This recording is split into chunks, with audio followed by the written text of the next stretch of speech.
Alrighty, everybody, welcome to another episode of I Never Met a Stranger I Didn't Like, and I'm your host, Phil Tubbs, and I have an awesome guest today. She's a good friend. She's a local realtor, Kimber Horton. How are you doing today? Hey, I'm great. Thanks so much for having me on today. Thanks for coming. So, we're actually recording in a pretty cool spot. I wish I could say that I came up with this idea, but I didn't. It was all her. But we're actually in one of your listings right now. We are at, and I'm just going to go ahead and do the plug. You got to do the plug. 411 E Claremore Street. This is a wonderful little house here. It's a 2-bedroom, 1-bath home listed for $143,400. That's a pretty specific number. But we have a beautiful. I'm surprised how you threw that out of just the top of your head. You knew that. Hey, I would have already lost it. It's my job. I study this, right? We have a great little listing here that is, I say little because we're 2-bedroom, 1-bath. We're on this wonderful lot here in town with a large privacy fenced yard, great parking, and beautiful updates throughout. I wish everyone could see this home and the wood floors and everything this home has to offer. It's kind of off the path, but it's not. We're in town still, but we're not and we don't hear all the hustle and bustle. No, it's quiet. It's a good neighborhood. It has a lot to offer here. So, yeah. So, I mean, if you guys are looking for a house, investment or even that first time home, this is a perfect spot. It really is. Super affordable. Appliances stay. Updates throughout. Updated electrical. I mean, a new roof. The paint is gorgeous in here. The walls are, they're clean. Yes. The kitchen's awesome. It's a nice little house. It's great. It's a great home. Like you said, for a first time home buyer, small family, investor, whatever. Yeah. This is a way to start right here. The yard, like I said, you got a fenced-in yard, good for your pets, anything like that. It really, there's a cat door in the door. If you got it, if you're, this kind of feels like a cat person house. It could be. Doesn't it? Like a dog and a cat, you could, I kind of feel that. And if you're not a cat person, don't let that deter you because it's not really just a cat person house. Maybe it's just a cat door that's got me. But, how can people get a hold of you if they want to check this out? Yes. Well, hopefully if you type anything in on Google, I'm all over the internet. That's my goal. But 918-760-5203 is the best way to reach me directly. Of course, things are available on my website, kimber.solidrockrealtors.com. And I would love to email the listing directly to you. You can view any of the photos, anything, but I would love to schedule your private tour. I saw it on when you guys posted it, and I was like, oh, that's cool. That's a good little house over there. So, really, it's super charming. It is it's not a bad spot. You're in a good spot here. It's perfect. So, give her a holler. So we got the plug out of the way. Yeah. There we a little plug there. But this is your only listing. I see your signs all over town. They're everywhere around here. There's a house there. It's for sale. I see you popping up there. So you've got quite a few. You're staying busy. I have. I've been really fortunate to be really busy. Yeah, I service really all of this Northeast area. I office here in Claremore, but you're still in Tulsa and everything too, right? Absolutely. Yeah. So all around, if you're looking, even if you're just looking to buy, you don't know where you're looking yet, holler at her. She can just set up. And I do a lot of that. A lot of times people don't know. And so we talk about, they need to go where they can afford the home. And that can be pretty tough. But, when we have a great conversation about identifying what's important, what truly are your needs? What does your commute for work look like?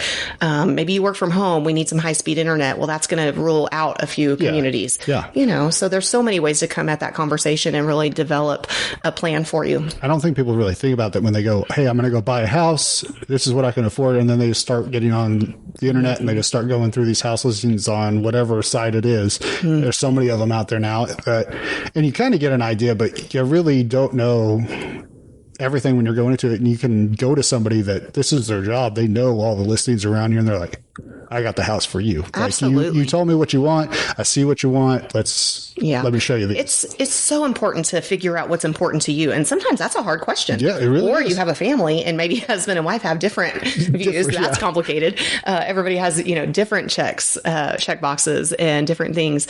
So a lot of times that core conversation has to start at home with you. And then we can kind of go from there. Yeah. I'm probably a lot more pickier than my wife is in certain things. Being in pest control for so long, that's what I'm looking at. It's like, what is this here? That's an entry point that needs to be fit, things like that. My wife's like, I like this house. What are you talking? Or, things like that. And I'm just more I'm more nitpicky. I'm like, oh, I noticed that. Oh, I noticed that. I should have been an inspector one of these days. There you go. But, another life. And, but yeah, you got to kind of get together and figure that out. And that's kind of hard to do on your own sometimes. And really, if you don't know where you're going, that's your profession. You guys, you don't just become a realtor. It's not like, hey, I'm a realtor today. You've got some testing. There's a lot of things that go into it. At one point in my life, I looked at being a realtor and I was like, yeah, that's a little bit too far down. Whenever I first met you, you weren't a realtor yet. That's right. I wasn't. You just had the twins. They were babies. And I came to do pest control at your guys' That's house. right. That's and right. So it's been, how old are they now? My boys just turned 3 in October. My twin boys are 3.5 and our oldest is 6. And so he's a hoot. Yeah, he's a hoot. He's a treasure. He is something else. I'll tell you that. If you've ever met him, you're going, yeah, he is something. To know him is to love him. And let me tell you, my boys have grown up with me now on this job for the last 3 years. Yeah. And so Reed will walk through a home and be like, Mom, this is a great room. Look at this house has great closets.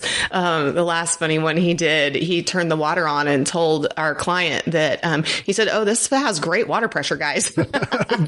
So he's already in it. He's starting it. Yeah.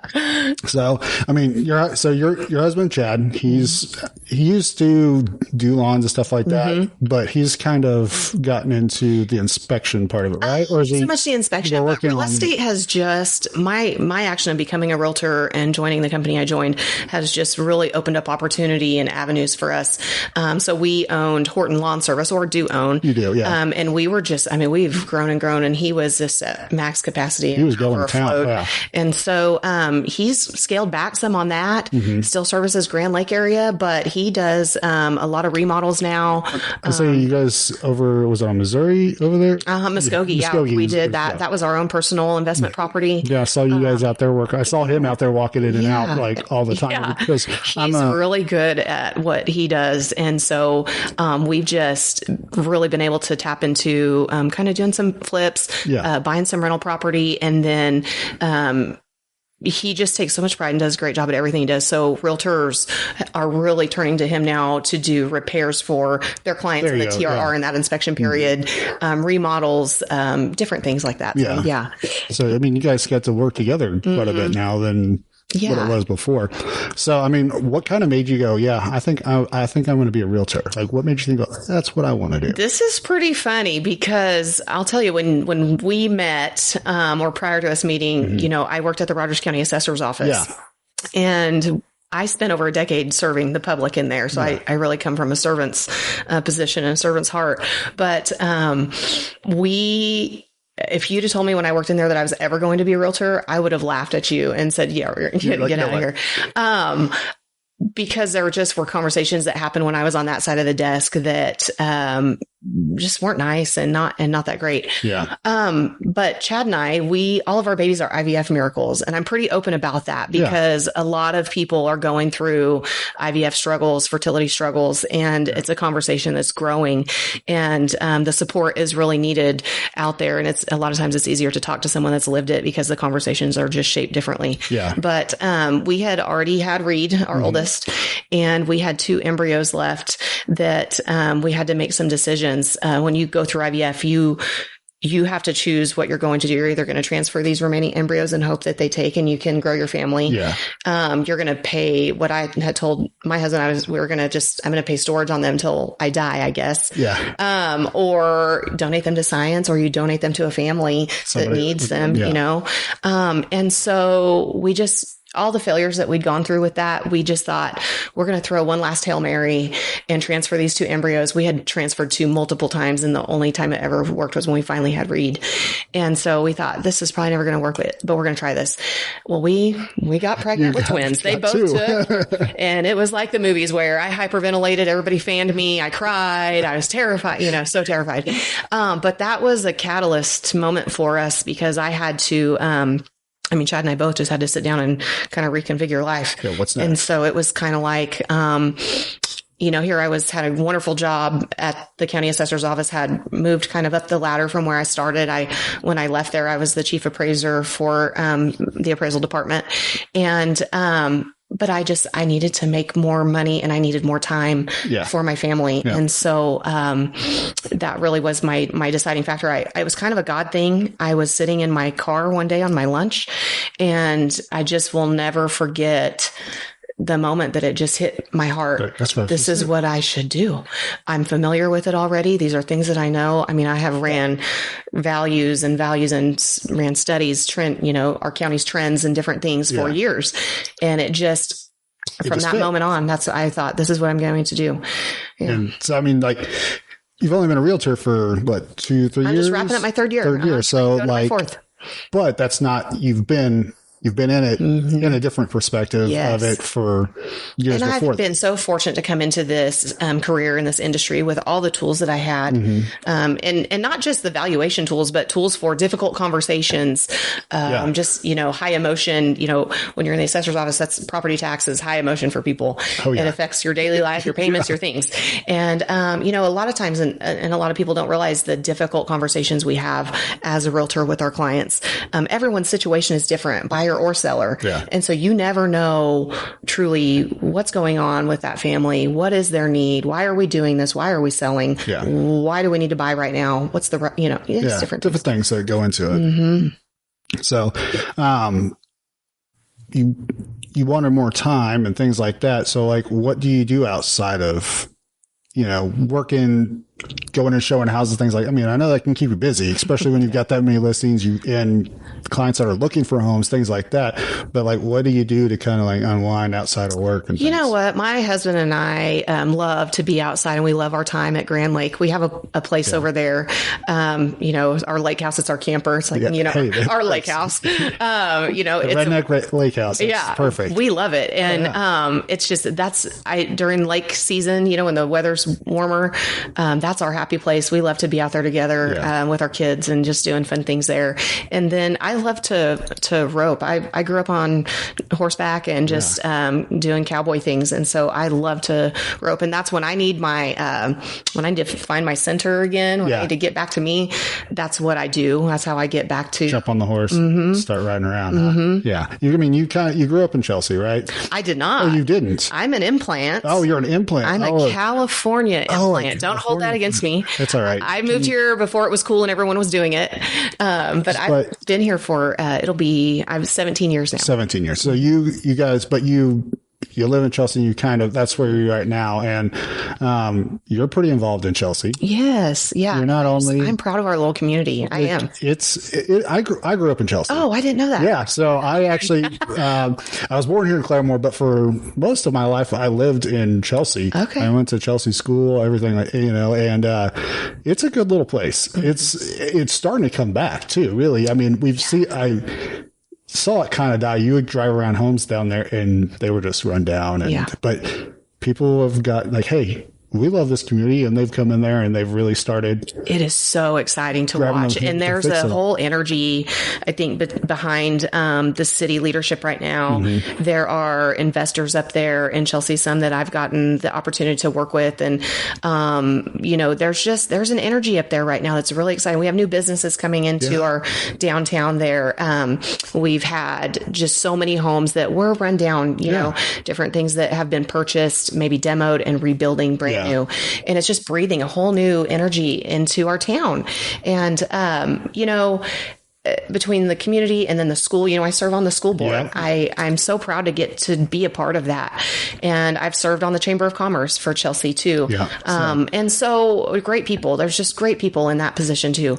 And, just like the holidays that we had our holiday festivities and the parade, the Christmas day that the Chamber promotes and puts on. I mean, it just really, that small community, they really show up during those events, and you get that small town, hallmark feel. It kind of died down there for a while. There wasn't parades like there were and things like that. They didn't really do a whole lot of that anymore because it really, people weren't fizzled out. Maybe. Yeah. People weren't really putting that time and effort into it. I mean, we can see, even Claremore was at a point to where like, whenever I was in high school, was getting pretty bare. I mean, downtown was nothing. Yeah. It was just a lot of empty buildings that were older or just one or two stores.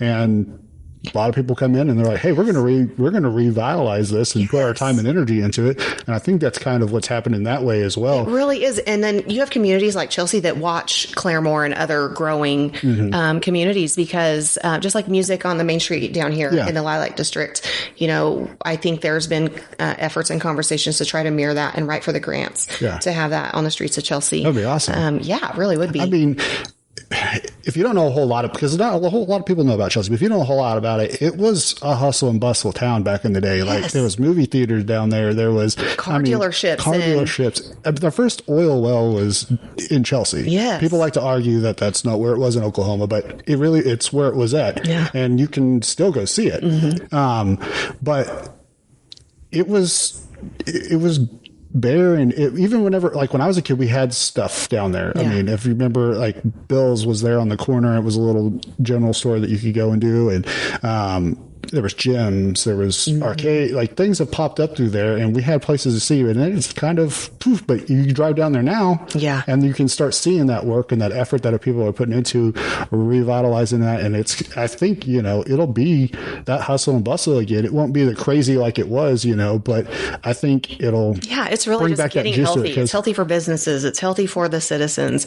It's great. There's pointed efforts, I think, to bring activity for kids back to town. People want somewhere for their kids to be able to go play or be, just do good things. And when I moved here 17 years ago, it was just quiet and pretty obsolete. And so I think that's part of what kind of drives me to continue to be just deeper and deeper involved in the community, because I've seen, what it was when I got here almost 2 decades ago, and now to see what it is today, it's fun to watch it. Watch it forward. Grow things. That's it. Even like I said, I grew up there, and I lived right there off of Main Street. We grew up the house is still there. It's not as pretty as it used to be. Sure. I mean, it wasn't that great. It wasn't super amazing when we lived there before, but it's been older.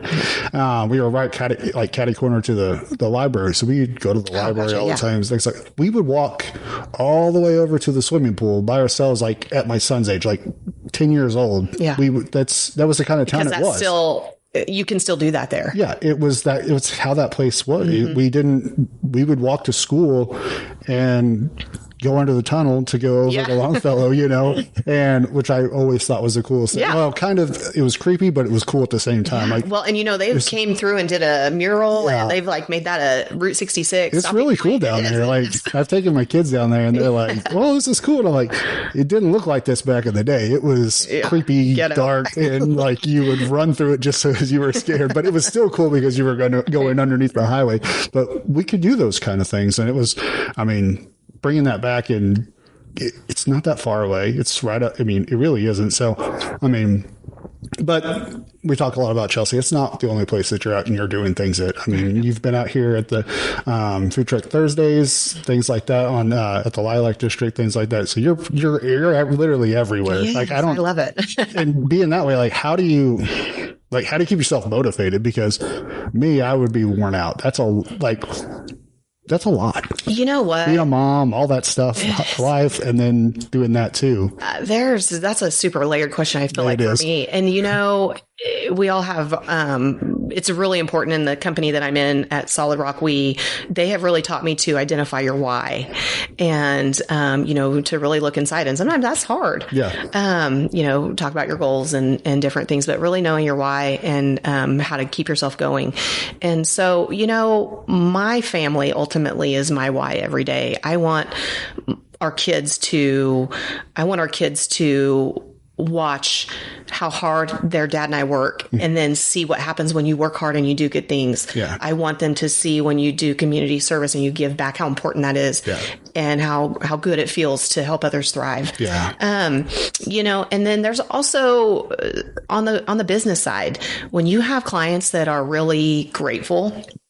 I was just having a visit with a colleague about, clients that are maybe not grateful or, versus clients that are. When you have a client that's just so appreciative of your guidance and your effort and what you bring to the table, it fuels us. I helped a first-time home buyer buy a beautiful home. She's been working hard for a year on her plan. And sometimes it takes that long to get your money together. Yeah. But as long as you have your eyes on the prize and you're doing what it takes to get there. And it was a tearjerker moment to walk through at our final walkthrough before we closed, making sure everything's okay. I mean, burst pipes, everything is what it's expected to be. And she just said, I never really thought this would be possible for me. And here we are. And, I had guided her to my partnered lender, the Halford team at Neo Home Loans. We really started from the ground up. And so those moments are very rewarding. I also get the opportunity to work with investors, and I have, 2 different investors that I got to be a part of their very beginning. And so to now witness where they are and what they're doing, and they're growing their legacy for their kids. And they're just, there's just so many different pieces that really do motivate me on the day to day. But I will say this, that my word, last year, that was on my vision board, and I'm really going to carry that into this coming year, is balance. Because it's really easy in this. When you're self-employed, people think that's just like, that's easy. I think it's the best thing in the world. Yeah. You can do whatever you want. Exactly. And you work more hours when you're self-employed than you ever did. I made a lot more money working for somebody else. Like there was good points in my life whenever I had the business. I'm like, maybe I should just go work for somebody else, because this is a lot of work. Well, it is. It's just, you just pour the hours in. It feels different. You're proud to do it. I'm happy to do it. But also, I don't want to take that time away from my kids either. So there's a fine balance in there that I really want to, kind of keep my eye on this year, of making sure I'm getting that quality time, not just being there, but not being present, but truly being present. Yeah. And having that quality time, but also feeding my business and doing what it takes to, keep me successful. Yeah. That's a lot there. Even people don't realize, I mean, when you're going to buy a house, that's going to be probably the most expensive thing you ever buy. Your cars, things like that, that doesn't even compare. I mean, it's a home. This is an investment, and it's your biggest investment. Most people, it is their, it's you may raise your kids there, or this is your final home. This is where we're going to retire. We're going to stay, things like that. It's a big deal. So it could be very emotional. I could see how that would really be like, oh my gosh, I finally bought a home, or things like that. That would be kind of people. It is. It's amazing, those big moments, to watch people, just live the American dream. And that's what you can ask, maybe ask at Realtor, well, what do you do? And maybe other people just think that we just open doors, or we just, I don't know. But the truth is, we help people figure out how to navigate the biggest purchase of their life. Yeah.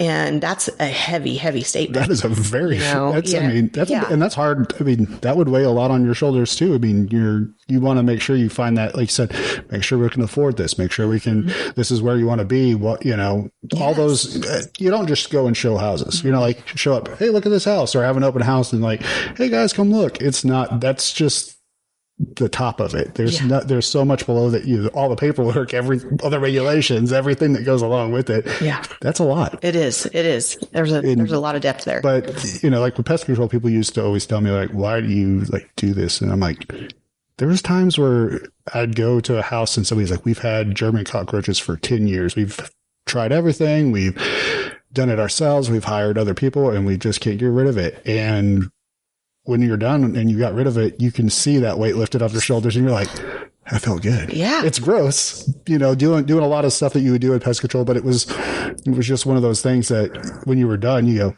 all right, I felt good. Exactly. Like, they actually get to live now, and not have to worry about that, because there's so many illnesses and things that come along with that. You're like, man, I felt good about that. Yeah. That was rewarding. Yeah. It's hard work, but you feel good at the end of the day. Well, most of the days anyway. Some days you're like, I'm tired. I'm feeling I'm getting older. The back hurts and knees hurt. We all have those days. You're like, I don't want to get up. I don't want to do that. But so, I mean, Chelsea's still part of Rogers County, and there's so many. You've been here for 17 years.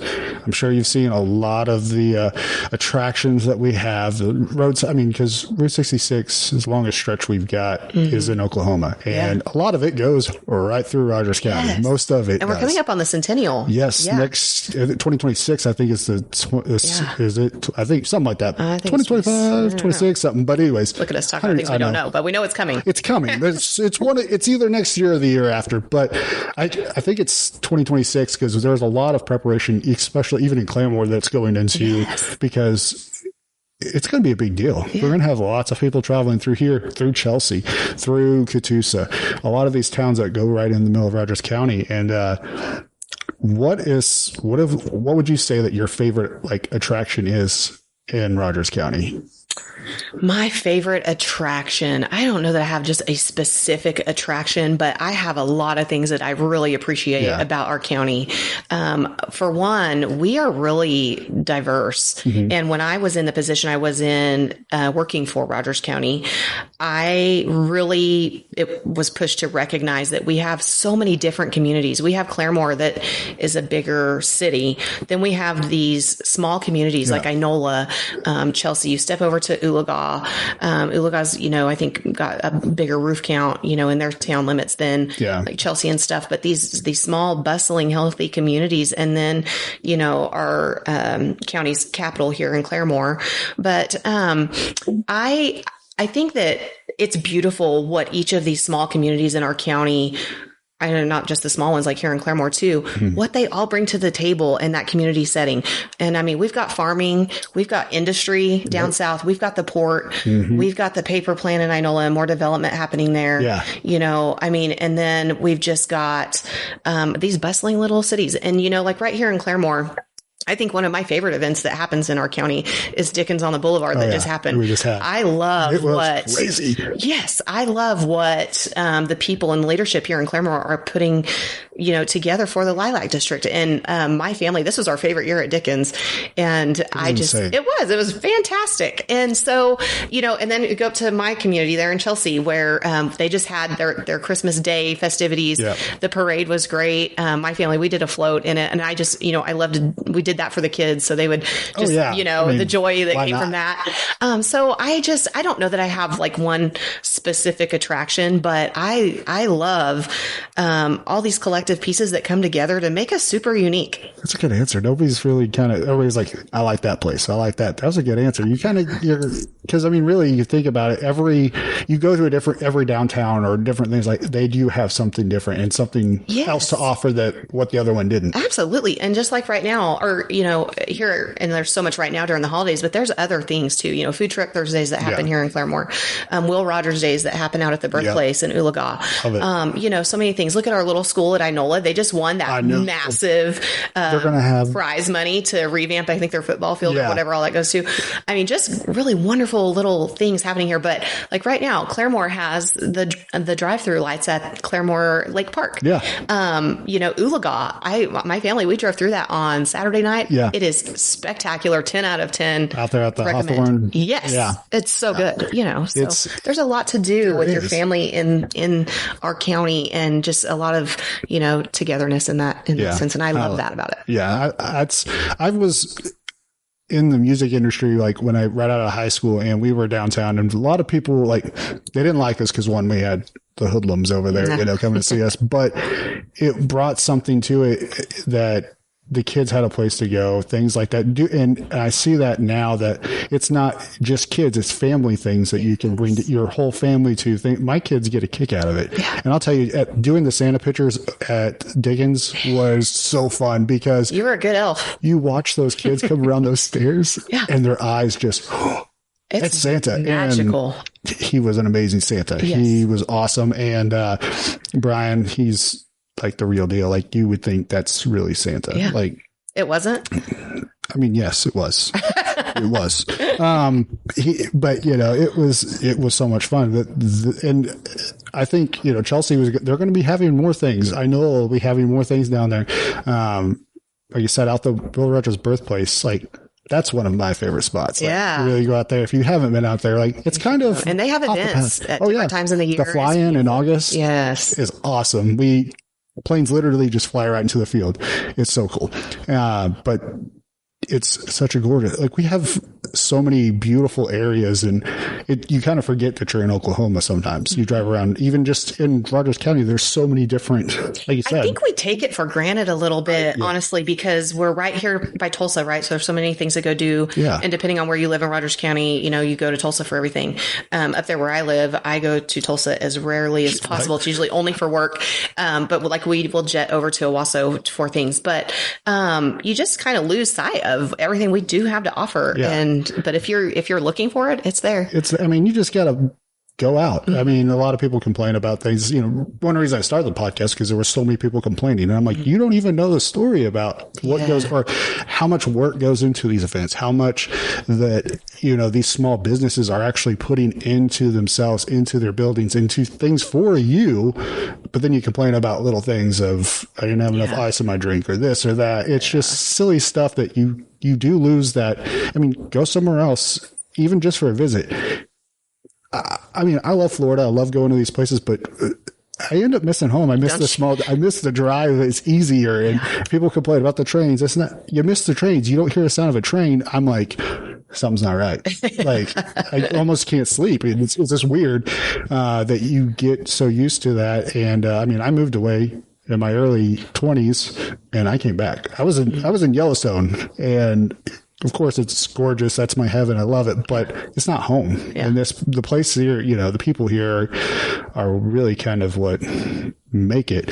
And the small businesses, the owners, they're the ones that are supporting the Little League teams. They're the ones that are out there at the events, that are helping these events happen, because a lot of these events, they think, well, the city just pays for these. It's not the way it works. Mm-hmm. That we have sponsors from businesses, local businesses, that put in the dollars so that we can do these things. Mm-hmm. And if it wasn't for them, we wouldn't have Food Truck Thursdays. We wouldn't have parades. We wouldn't have things like that, because we wouldn't have no support. And so kind of give some leeway to people, you know, like really, it's truly. And listen, humans. If you're not going to show up to a meeting or listen in or, you know, try to study, this is going to sound terrible, but I don't think you have the right to complain. Oh yeah. You know, and it doesn't matter which community you're in or trying to serve in, there's always the naysayers, and you can never make everyone happy. It really truly does come down to, those small businesses, and it's so important to support them. You know, I have a small business. I own a boutique called the Satin Spur, and it's located in downtown inside Back in the Day Antiques and Treasures. So there you go. And so I've always kind of done that on the side. It's been a small passion for me. I'm getting ready actually to kind of wrap it up though. I just can't give it everything it deserves. I'm in a new season, and I have enjoyed it for like 10 years in there. And now I'm just stepping into something new, but these small businesses, they're the ones that are, donating their time and their money and their effort. And when we say time, that's a big deal. So we're talking about time maybe away from their own families to be attending meetings so that we can plan fun events for you as, you know, a citizen, and just different things, you know. But we're always the first to be on the list to call when you need something. So I want everybody to remember, no matter where you live, it's so important to support those small local businesses. I mean, not only that, I mean, you're helping somebody take care of their family, but those tax dollars stay here, and we need that here. They stay in those small businesses. And so that only benefits yourself whenever you really comes down to it. Stay local and shop these places, or go to these local restaurants instead of going to a big chain fast food. Support the local guys that are, because they're there before it opens, getting everything ready. They're there after it closes. Yeah. And like I said, the time you can't get that back. You can get more money. You can get there's always a way to get more money, but you don't get that time back. You don't, and you know, being parents, we realize how fast our kids grow up. I mean, I can't believe my son, my oldest, is 10 years old. And I'm like, I was watching videos from the past few years, and he was a little baby. And I'm like, that was just yesterday, was it not? Like, how are you 10 years old? And weird now, you know, you know, you're a boy mom, you know, the boys out there. Oh yeah. They always have some weird things to say. You're like, what the heck? I mean, my girls say some weird stuff too, but they're not near as bad as brother. Yeah. You know? The things that have been servicing our boys, our little boys, are really starting to be quite vocal and speak, you know, pretty well.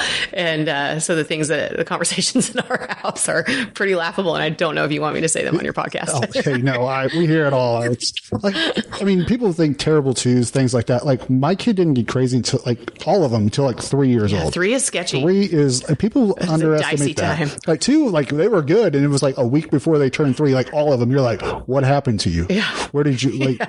What? Who are you? Who are you? I've got a 5-year-old that acts like a teenager, and I'm like, when did you turn into a teenager? You're 5 years old. Like, chill out, homie. Like, push back. We've got plenty of time for that. But really, that time goes by so fast that you don't really realize where it is. And so people putting that effort into it, it really is a lot. I mean, they're what keeps the community growing and just moving forward.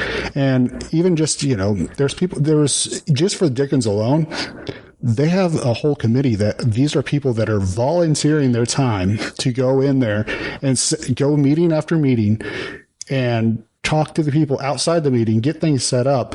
I mean, this is my first year on the board in Claremore, and it's crazy. Like, you don't realize everything. Yeah. I even be like, oh, why didn't they do this? Or why aren't they doing this? And then you get in there and you go, oh, that makes sense. And, you know, like the one thing I've been saying to people, show up, come to a committee meeting. We have committees for everything. It's, you know, if you want to see something change downtown or you want to see flowers, come to the design committee meetings. They're posted. You can go and come. I mean, it's welcome for everybody. Yeah. You want to see it grow. It's those new people taking the initiative to show up that just helps anything grow. It's the same thing up there in Chelsea. I mean, as new people come in and start serving on committees and boards, and just, you know, just showing up and listening or offering, or, you know, their perspective or an idea, you know, instead of just, because they're not all bad ideas. Lines. It's just, that's what makes everybody move. Because you can grow off of those ideas. It may not be the perfect situation, but like, well, if we can't do this, well, what if we did this? But it takes everybody to really do that. And I think, you know, even our city council, things like that here, it's such a big change from what it was back then to now. We've got younger minds, people coming in that are, you know, our age, that it's not that old, we're stuck in this way kind of thing. We love the old way, but we also know we got to grow. Yeah. There's so much beauty in tradition, but there's also a lot of beauty in being able to pivot as a committee, as a group of leaders, and maybe holding on to a little bit of tradition, keeping that charm and the good things from that, but also having that growth mindset. That's important. Dickens is a perfect example. Like, there's things that we changed that were different. We had the cricket come in, which was really cool. I don't know anything about cricket. And it was really cool when bringing that in, which I didn't even know that was around the Dickens times, but I guess that's what it was, very popular at that time. And so that's why we had it. But those are things like I learned about it. It was like, oh, it's cool. But, and there was people like, oh, why didn't we have the shootout? Blah, blah, blah. I'm like, the shootout doesn't really fit with the theme, but like, I understand, like, it is a tradition. People like to see it, but you can take the things that we already have and kind of grow off of those. And I think the Dickens showed it, because it was so good. And I feel like the street dance was bigger than I have ever seen it. Never seen it like that. Right. I've been going every year for years. 20 years at least. And at one point I walked outside and looked, and I couldn't even see through the street. There was at least 1,000 people all dancing at the same time right there in the middle of the road. Just go back to, again, this is just such a great place to be raising your family. There's so many events you can do that are just, you know, it costs $0 to walk along Dickens and just enjoy the scenery, the costumes, and spend time with your family and drink hot cocoa. Like, I mean, it's just beautiful. And it's just, that is a beautiful thing about where we are. I mean, you go just a little bit further and it gets more dangerous. You know, you go, I won't name names, but we all know where, you know, it's a different kind of atmosphere, and there's always the complaints, but this place is it's safe. You want to hear something? So Chad and I took our boys on Saturday. We took our boys Saturday to Tulsa to the farm show. And so you want to talk about excited little boys, like take them to a room full of equipment and tractors and all the things. So, I mean, it was exhausting just to watch them crawl on everything. And like, I hope it just keeps planting, seeds for all of that passion. So we did that. And I've not been to Shields yet in Tulsa, and I'm just dying to go. And my kids have gone with grandma and grandpa. I haven't gone. And so I'm like, let's go down there. And I'm like, okay, let me tell you, for 2 or maybe 3 miles of nothing but bumper to bumper traffic to get there, we're coming up on the turn into Shields, and Chad and I both were like, no, I don't like it. We're out.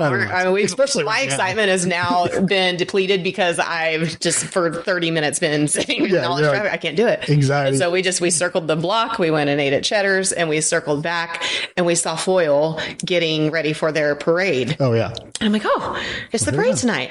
And so, we got back to our pace, here in this rural community. Yep.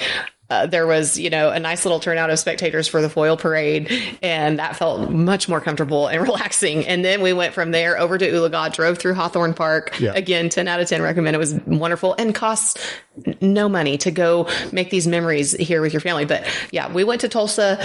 I probably won't go again till the next farm show unless I have a reason for business. Right. And so, it is, you go that way, life changes. It's very busy. Yeah. It's fun to go to the great things they offer too. And that's part of the beauty of where we are, is that you're a hop and a skip when you want to go experience that, but then you can come home. Yeah. You can go downtown to the BOK, watch a big artist, like huge artists, but then you can come back here. Yes. It's just like, and slow down again. Yeah. Because we were in Tulsa yesterday driving, and I was like, what the heck why are these people driving like this? I'm like, am I going crazy? I'm like, am I just like angry? I was like, yeah, I think you're just at a mood. I'm like, no, it's just people driving. They drive crazy. Yeah. Well, literally, that's like one of my biggest things. I hate you're slowing me down. Like I'm trying. Why are you driving in this lane if you're driving under the speed limit? Get out of my way. Things like that. Or people just pull out and you're like, what is going on here? Yeah. And that's like my ADHD triggers driving in bad drivers. And I know I'm not the best driver. Don't get me wrong. I've done my fair share. AKA blinker.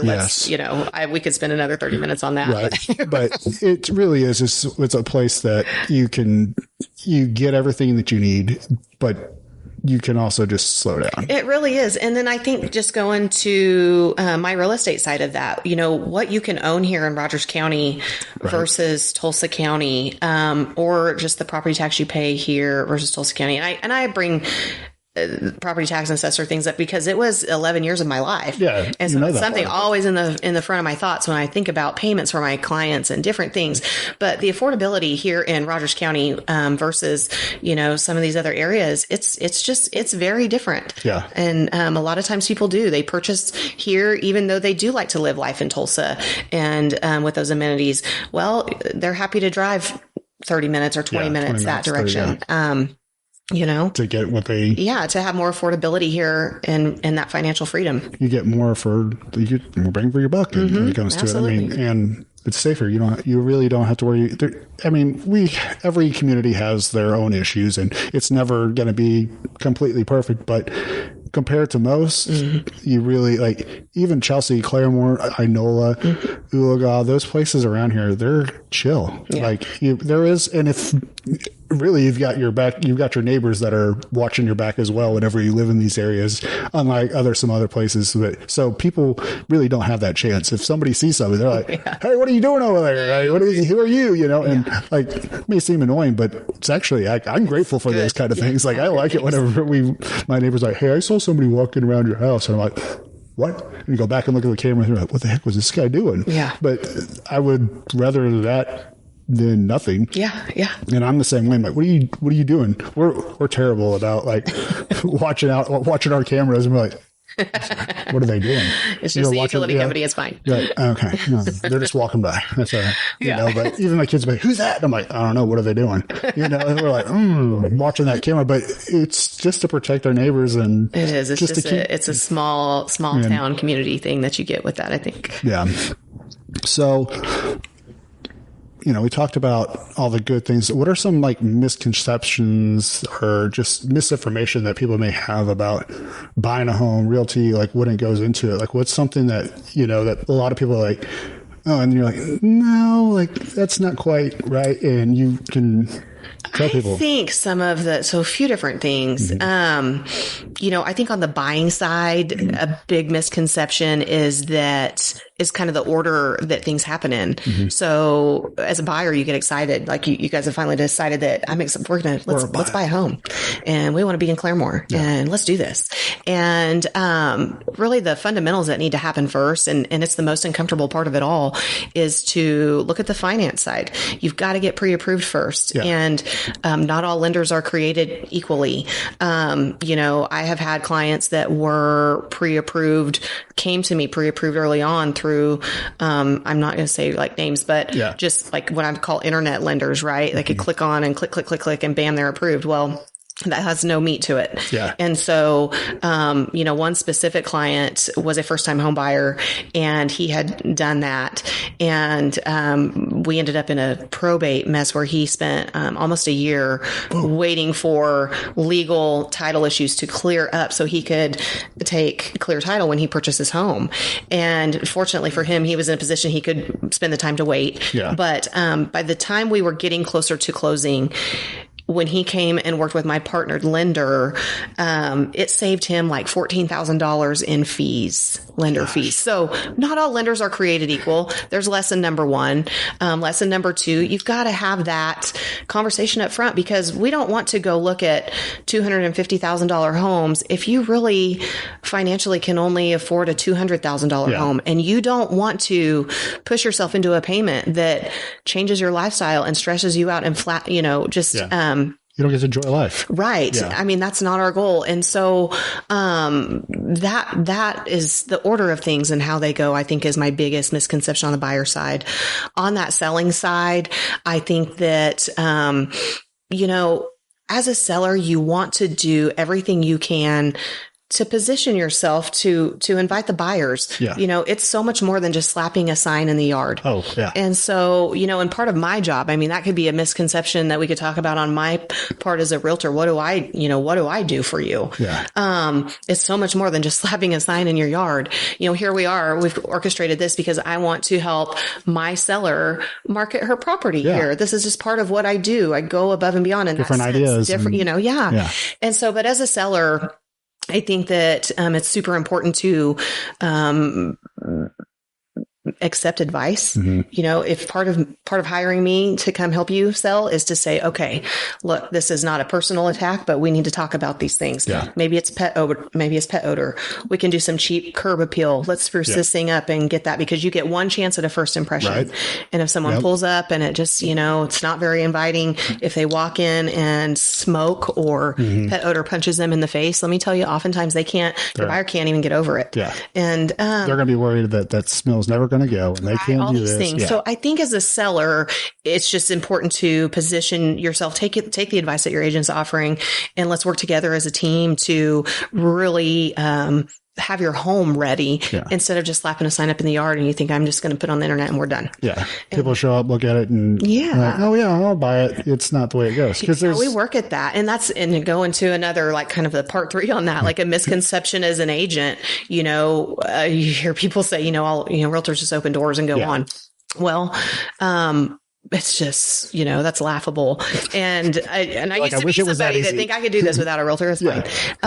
You're like, I wish it was that easy. Honestly. So, as an agent, I mean, I have so much legal responsibility in my guidance for you and in my counseling. It's quite terrifying. The fines I can obtain if I do things incorrectly. Oftentimes as agents, we are punching bags for the emotional response from people. And I have had clients hire me on the buy side or the sell side that, maybe a seller gets really upset because a buyer did their inspections and they came back with all these things that are, air quote, wrong or that they would like to see repaired or replaced. Yeah. And these words were said one time, it always sticks with me. It's like calling your baby ugly. Yeah. Like nobody wants to hear that all these things are wrong with my home.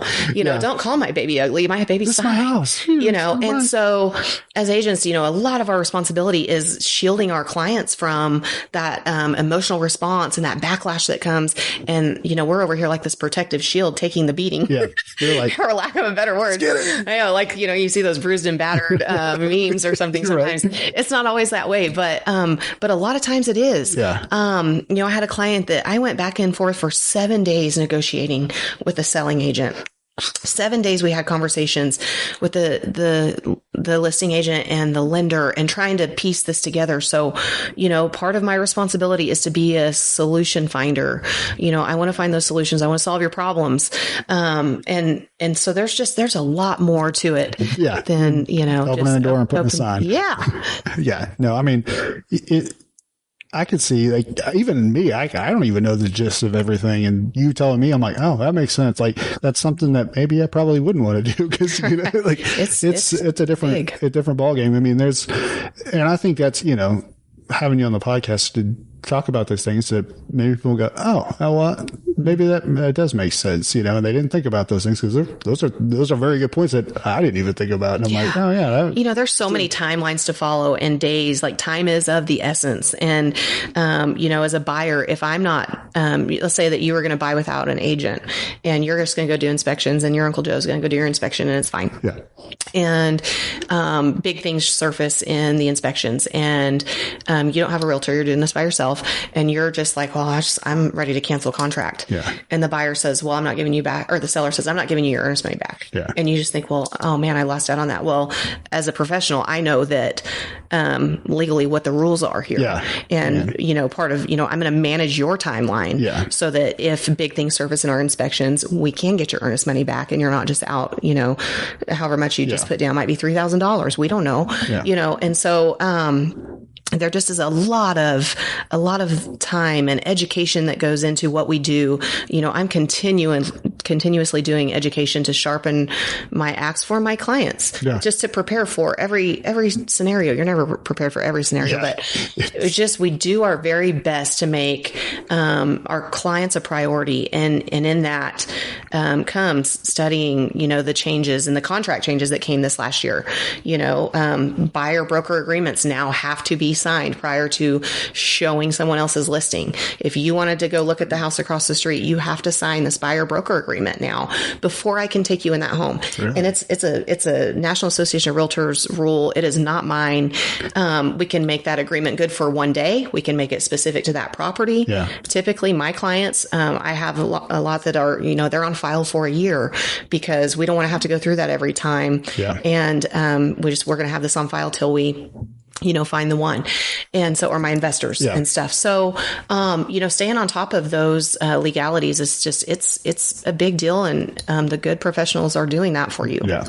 I mean, you said you can just go I'll just buy it here. There's all the paperwork that goes into it. There's just so much. It's not as like signing a piece of paper and, okay, I own the house now. Here's your check. It doesn't work that way. Nope. Yeah. As much as we would like it to, it doesn't, that's not how it goes. Zillow makes it look that easy, but those ones that you get online, you can book it online and you show up like, here's the code. You just go in and look and I don't need a realtor. I can do this all here. But I promise you, when you get into a legal battle or you needed repairs done and you need to have a healthy conversation, or you're getting ready to close and the repairs are not complete, or when the appraisal comes in short, who's going to step up to bat for you? They're not. I've contested appraisals before on behalf of my clients, on behalf of my sellers, that, the appraisal came in short. And I'm like, hey, Mr. Appraiser, just show me where you're coming from, because here's what I see over here. Yeah. And it's not I'm right, you're wrong. It's like, hey, let's talk this out. Yeah. And I've had appraisals get overturned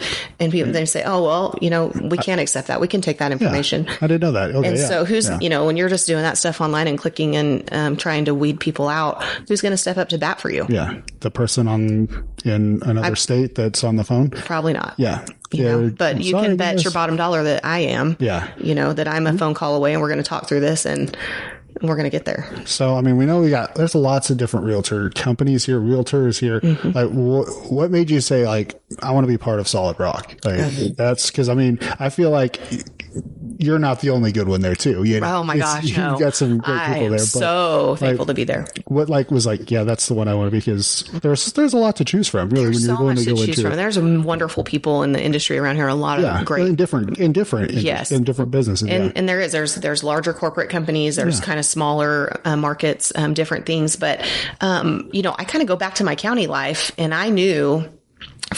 Listen, when you work in the assessor's office, everybody's gunning for you. When you have the job I had, like everyone that comes to your desk is there to say that you're wrong. Yeah. And so you have to really learn how to have those conversations.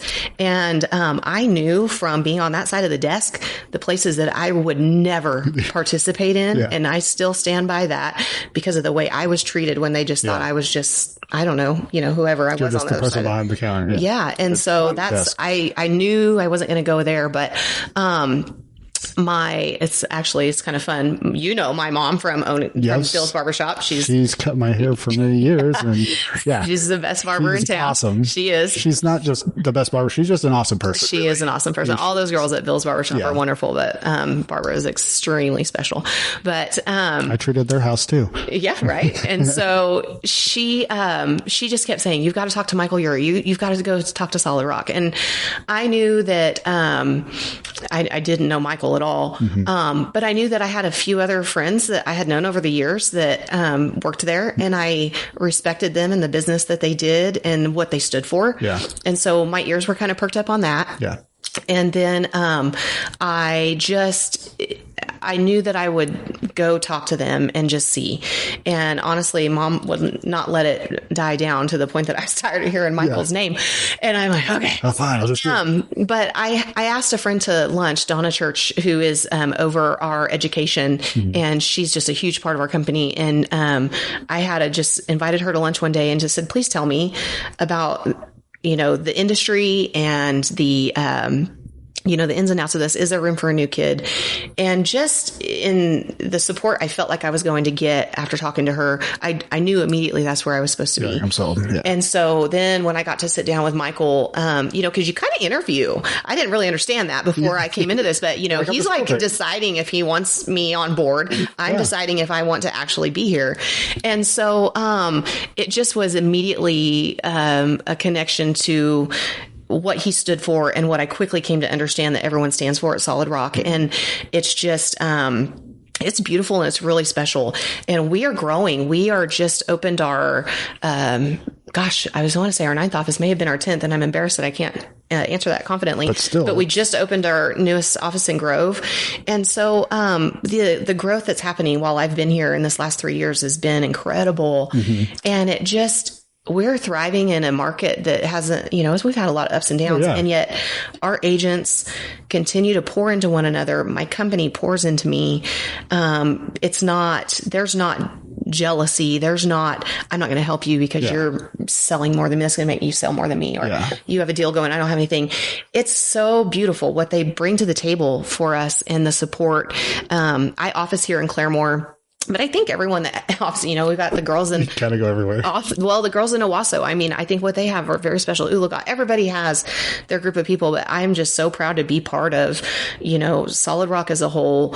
My Claremore office is right where I was supposed to be. Mm-hmm. And I truly am grateful to be where I am and can't picture myself anywhere else because of the family dynamics and the support and that truly we've got you. We're in this together. When you grow, we grow together. Yeah. We all work together. We get it. Mm-hmm. You get that excitement and joy out of watching them grow too and do things like, hey, Kay, you got the house sold, or hey, we're needing some help with this one, and you're like, let's do it. Yeah. But, honestly, we just bounce ideas off each other. My broker, she is Jolynn Dotson. She's just a beautiful leader and leads with just such grace and faith. I mean, when you kick off your sales meeting, with a word of prayer, and you just she's just allowed me to, and everyone in my office, I mean, they allow you to just be who you are. You have raw moments. You have moments where you're looking for that. It might be spiritual growth or something. I mean, just growth in so many ways. It's just, it's beautiful here, what we have. That's awesome. Yeah. Because I know Carrie, who you work with. Yes. And I've known her. She was kind of like my mama, whenever I was really starting in the music industry.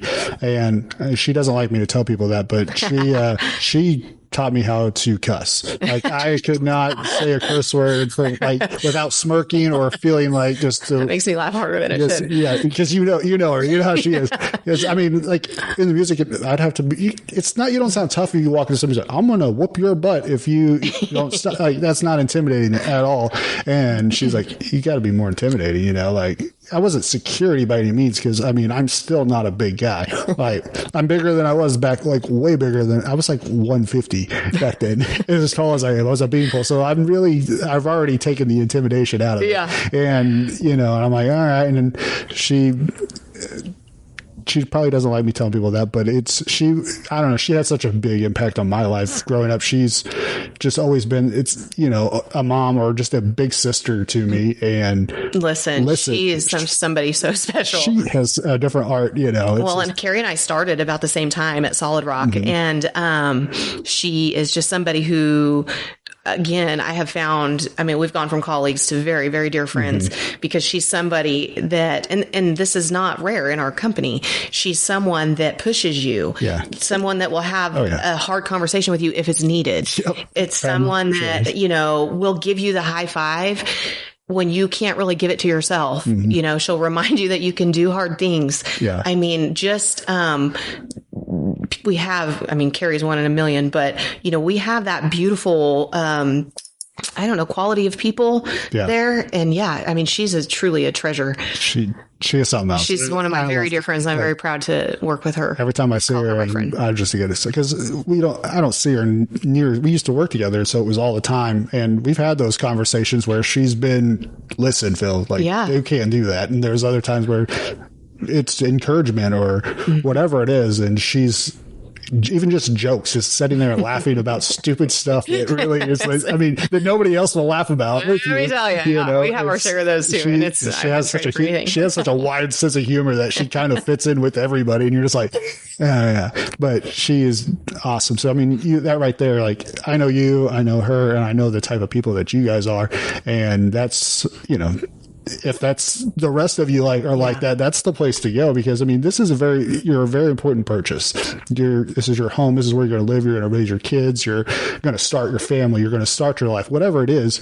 It's an important part. I mean, we still have, places that we rented when we first got together, me and my wife, that even my son's like, oh, I miss that place, you know, because it may be a duplex that we rented, but that's where we started our family. Yeah. And it was something else. Like it was just even now, you know, and you get to be a part of that. And that's very important to find that person that's going to have your best interests at heart. And they're going to work to make sure you get everything that you need to get possible that you can do. It's so true. And, you know, I've witnessed Carrie, I've witnessed so many agents, all of us at different points in time, but, you know, we are taught, and I don't even know that it's something you have to be taught. It should just be in you, but we are not chasing a transaction. We are trying to help you take the next step in your life in this new chapter and doing everything we can to get you there. And sometimes the things that we are sacrificing in that, I mean, you know, I've sacrificed, you know, commissions and different things. I know my friends and colleagues have done the same to see something through for a family. Just to make it done. And I mean, it's so much bigger than the transaction. We are building relationships. We're truly, you know, we live life too. We have families and we have dreams and we have, you know, things. I'll tell you, like my husband and I, it was very humbling when you mentioned that Muskogee house that we did. That was a flip for us. Yeah. And so, when I was getting ready to list that property, I had all the stresses of a seller. And I shared that with my friends at our sale meeting. You know, I'm like, guys, this was so humbling to step into the shoes of a seller. Let's all make sure that we remember why this is high stress, because all of a sudden I'm like, you know, is my pricing right? Have we done enough? You know, my husband knocked it out of the park inside. Now it's on me as an agent to, you know, finish this up and sell it to a buyer. And, but you know, we are in this as true, you know, people right next to you that you've put your time and heart into. You're like, I hope people notice that. Right. Yeah. You know, I mean, we're truly there, you know, looking out for our people. Yeah. That's awesome. So as we're kind of wrapping up, like what's something that you hope to kind of see over the next year, what kind of goals and accomplishments do you hope to reach over this next year? Because we're at the end of the year. We're in December. We are. This episode is going to be the last episode before Christmas. So we're right there at the end of the year. So we've got 2025 around the corner. I mean, there's a lot that's going to be happening over the next year because we've got new politicians and everything like that coming in January. So things are going to change, but like, what do you hope to see grow or do in this next year?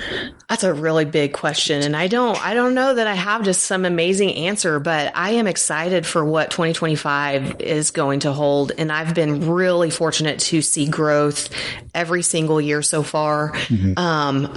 I'm at Solid Rock this time of year. We are really talking about our goals and identifying those. And, setting goals is hard, and it's hard to look inside yourself and say, well, what do I really want to accomplish? It's hard to, sit down with your spouse and say, what do we want to make happen? Or even believe that you can accomplish those. I know I'm a big a big believer in that word, because you have to believe that you are capable to do anything that you set your mind to.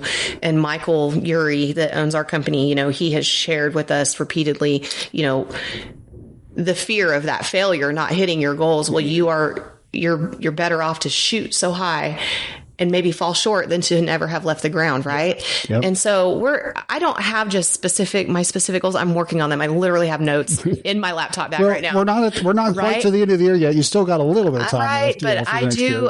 My goals are to, I want to increase my volume again. Mm-hmm. I want to see my business grow. I'm going to, a big word that's circling in our company right now is consistency.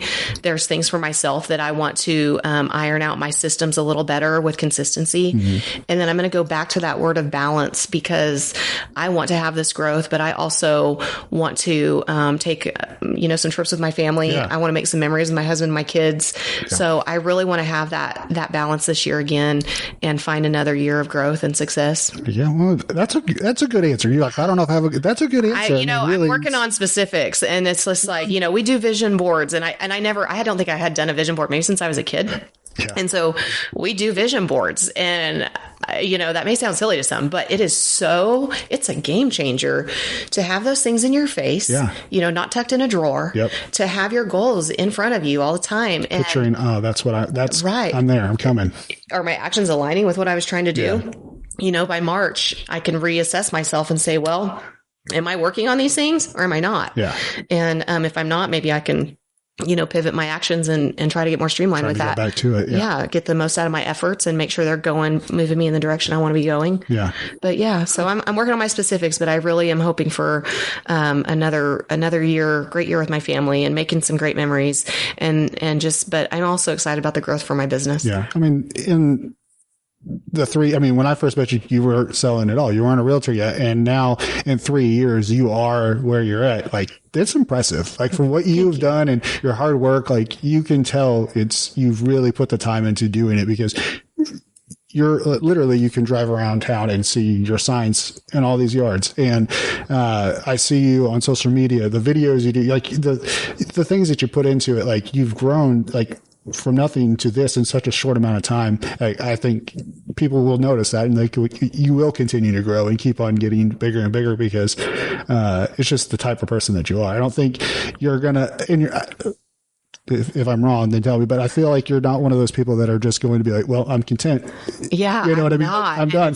I don't need to go up anymore. Right? It is. It is. It's a blessing and a curse. And thank you for your kind words, because I have just really found my passion. Yeah. I feel like I'm doing exactly what I was meant to do, and I never dreamed this is what I was meant to do. And it's funny what you find out, like, when we get older and you're like, okay. And I love that the harder I work, the more it pays off for me and my family. And, I'm at a point now that I have repeat business. Mm-hmm. So going into my 4th year, like, I have, this home that we're at right now, 411 E Claremore Street, by the way, wonderful little listing. But this was a first-time home buyer. Mm-hmm. And now we're talking about her next step for her next chapter. And I get to help her sell this home and purchase, maybe investment properties or what we're going to do next. And I mean, that's exciting. So that repeat business means that I feel like I accomplished what I was meant to, what my goal was in, helping their dream come true. Yeah. And then also, but truly having that relationship with my clients, because that's what I'm after. Yeah. I don't want to just sign the paper, seal a deal, and never hear from you again. But I always used to tell people, like, in pest control, I don't want people to go, hey, I have a bug guy. Yeah. Because, like, everybody, I know a guy. I want people to, hey, my friend Phil does it. Like, it's another level. Customers are customers, but like, I made a lot of friends doing what I did. It wasn't, I'm probably a little bit more unconventional than most business owners were or anything like that. But because I'm very personable as it is. And I like to talk to people, and I like to get to know people and what they do, because a lot of times they have input that I've never even thought of. I'm like, right. I like that, and you just absorb all that. I mean, talking to anybody, young or old, you always got something from somebody. And doing this podcast, like, I tell people, I get more out of it than they get, because I get to absorb all that knowledge and that information and just the attitudes and things. Even when I feel like down and I'm like, oh my gosh, why did I say I was going to do podcast today? I'm not feeling it. But then I go and do it, and I'm like, whew, I feel rejuvenated. Right? I feel pumped up. I feel rejuvenated after this conversation. It's just fun. It's talking to somebody and getting that and building that relationship with somebody. I mean, a lot of friends that I didn't have before the podcast that have been on the show, and really, I mean, some amazing people that I did know, but really weren't that close with. And we've had them on the show, and they've changed my life with, I mean, they may not see it, but they really have affected. I mean, Susan Gebhardt over at 321 Main, like, we were the first wedding event at that place when it opened up. That's awesome. Which was cool, because that's where me and my wife met, because I used to run the music venue that was there. Oh, and so cool. It was kind of a cool little circle there. Yeah.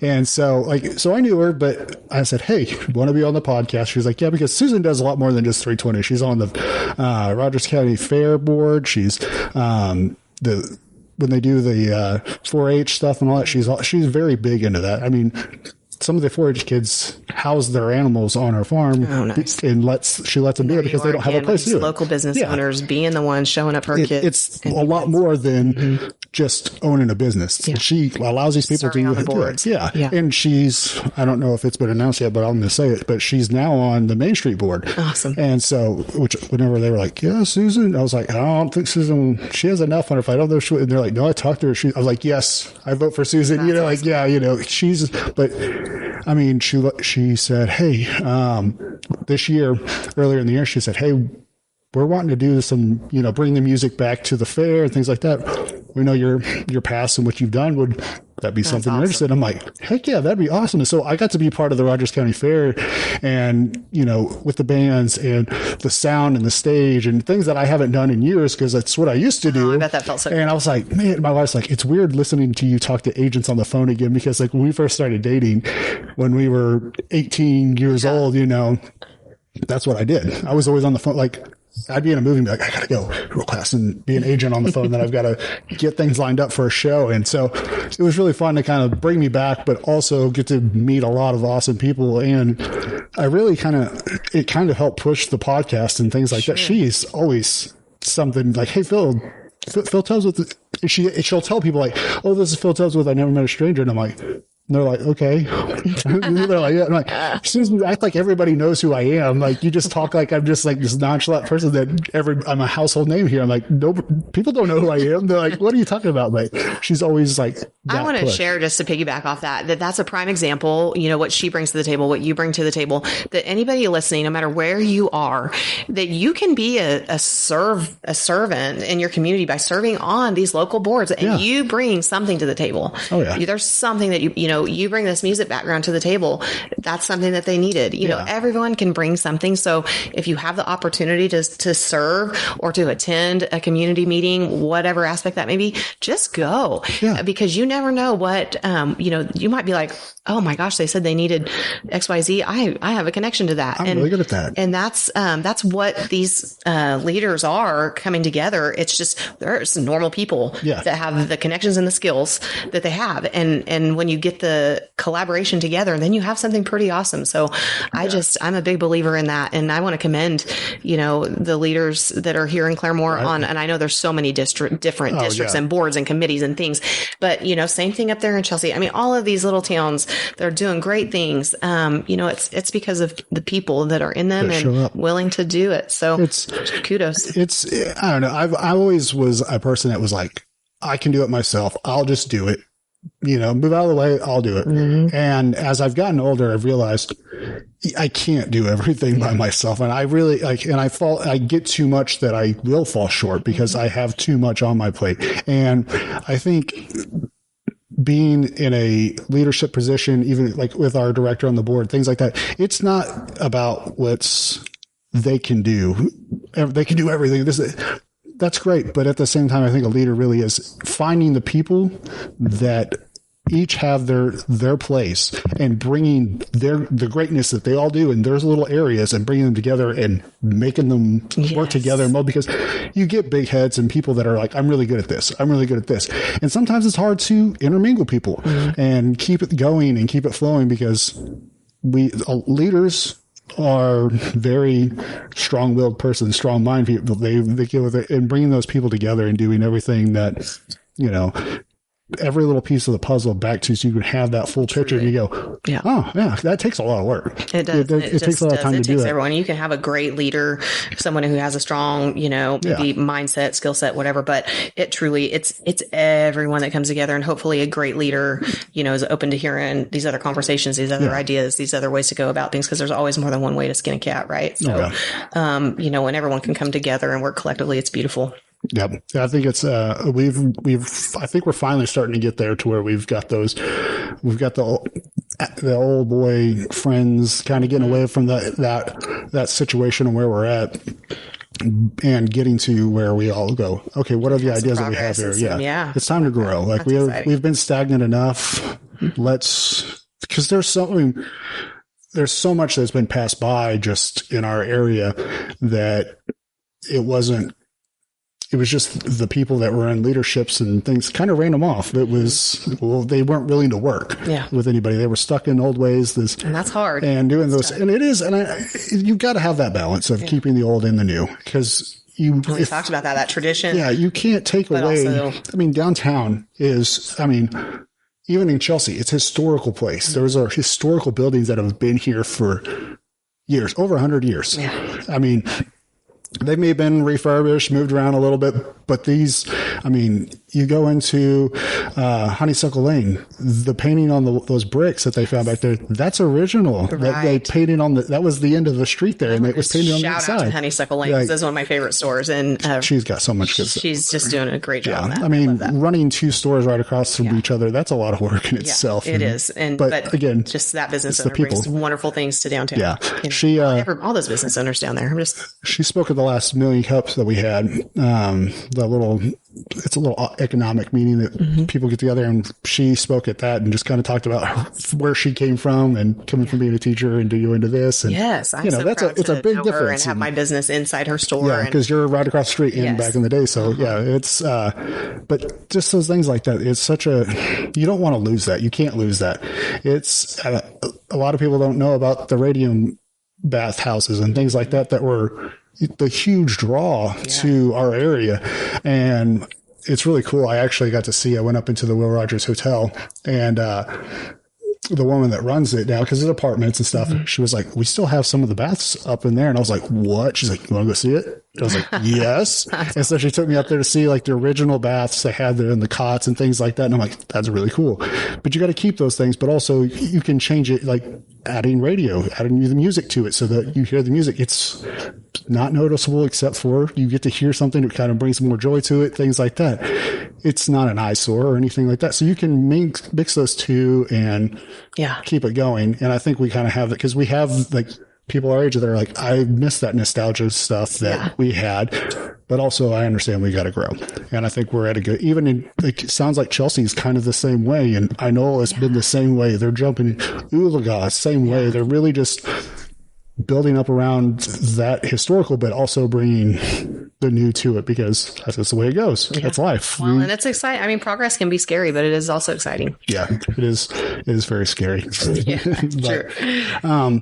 So before we go, one more time, how can people get a hold of you if they're interested in selling a house or buying a house or even coming and looking at this property over here? Yeah, thank you so much, Phil. Well, I just want to say, first of all, thank you so much for having me on. I just enjoyed this so much, and it's been so fun just to know you over the years. And I love that you're participating in the leadership roles here for Claremore and the districting and the different things. So that's so exciting. But thank you for the chance to come on here. And thank you. I am your local realtor here serving Claremore, Rogers County, all of Northeast Oklahoma. My number is 918-760-5203. You can view my website, kimber.solidrockrealtors.com. I have tremendous partners. Whether you are, if you're getting ready to buy, I want to get you partnered up with a lender that works for you. If you're getting ready to sell, I would love to talk about some statistics. Let's look at what your value might be. It costs nothing for me to take the time to run the numbers for you, get an idea what your home is worth. Let's do some soft touches on that. It'll start. Let's talk about what maybe getting spring ready. Right, spring will be here before we know it, and people get so excited for that spring market. So as a seller, we could be preparing for that side of things. And, I would love the opportunity to work for you and, this wonderful listing here that we're at. Again, that's 411 East Claremore Street. Okay. It's listed for $143,400. It's 2-bedroom, 1 bath, fantastic lot, privacy fence, brand new privacy fence, lots of upgrades, beautiful wood floors. It just has a lot to offer. So if you ever have a property that you're interested in, doesn't have to be my own listing. I would love to visit with you and, maybe get that showing schedule for you. Connect them through there and get it done. Also, if you're an investor, I have investors that are growing their portfolios, and that's an exciting time for people too. Yeah. When I did pest control, we had investors that would call and they were like, hey, we bought 30 homes in the area. Mm-hmm. We need you to go do termite inspections on them. I'm like, let's do it. Right. And people are really trying to invest in it. I'm the realtor that wants to help you buy 30 homes. Or oh, yeah. You're like, I'll take one too, but you got 30, you want to buy 30 houses, we'll help you. I am. I'm here for every level of business. There's not a property that is, I've helped clients buy and sell, $50,000 homes and have worked on an over $3 million commercial property. I'm here to service you and meet you where you are. Yeah. What you need, we can get that accomplished.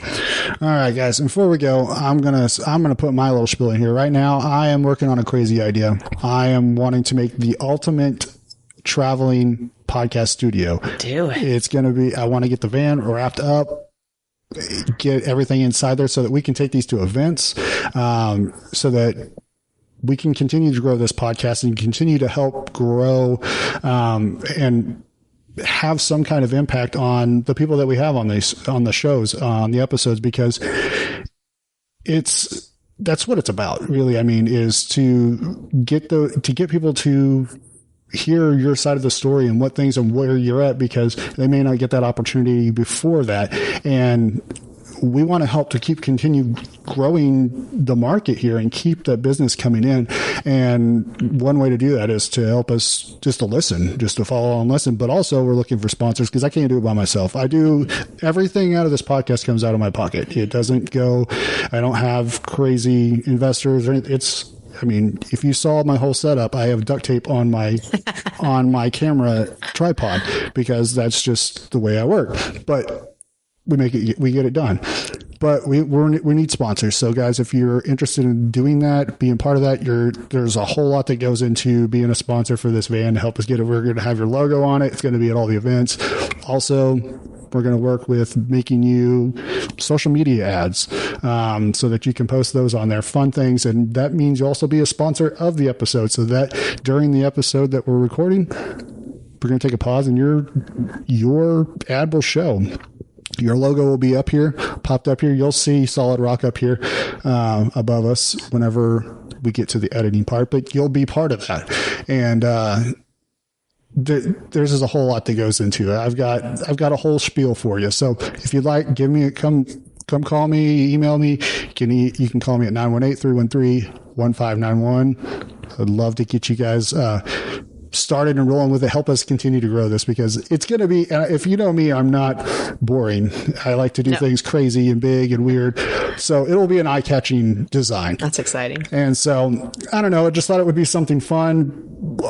This is a traveling podcast, so a lot of the times we do run into issues where we don't have a place to record. They don't have that spot, or they don't have a physical location for what they do. And so I thought this would just make it easier. Plus, we can do live podcasts from events and things that are going on. That's that would be really cool to do. So, guys, holler at me. And if you're looking to buy a home, sell a home, holler at Kimber, because she will get you taken care of. But again, thank you so much for being on the podcast. It's been a lot of fun. I'm glad we finally got to sit down and think. I've been holding off and be like, we're going to do it. And now we're back into season 2 and we're just rolling. And we've got so many new guests that are going to be coming on in this next season that are people that we don't know that we have here. That's exciting. I'm even learning of these new people. I'm like, oh, that's cool. We need to have them on the podcast. It's different things. It doesn't even have to be a business owner, artist, whatever it is, somebody that's making an impact on our area in Rogers County, because those are the people I want to make shine. I want people to realize, hey, they're doing the work. Yeah, that's and exciting. You get to see them. So again, thank you for being on here. Thank you so much. And guys, give her a holler. She can get you taken care of. And if you want to come look at the house, come look at the house. It's a pretty good looking house. The door is opening, literally waiting for you to come in right now.